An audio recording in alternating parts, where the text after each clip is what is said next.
Hello guys, welcome on my YouTube channel Sumit Singh arts पे। तो चलिए स्टार्ट करते हैं आज का न्यू सेशन।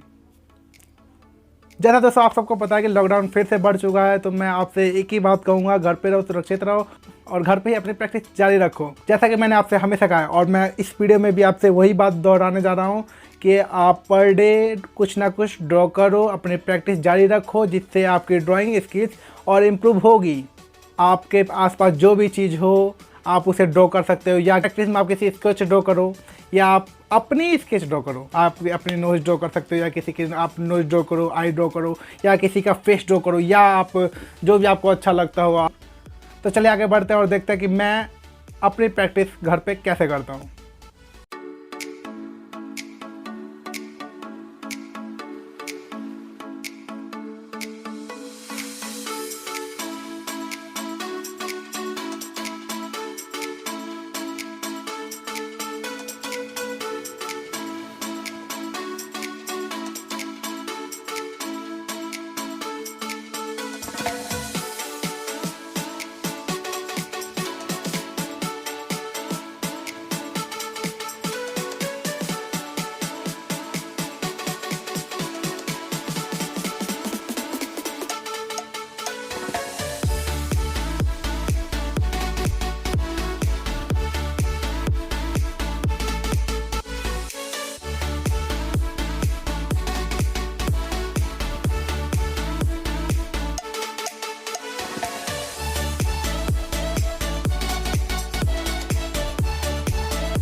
अगर ये वीडियो आपको पसंद आया हो तो चैनल को लाइक कीजिए, सब्सक्राइब कीजिए और मेरे साथ बने रहिए।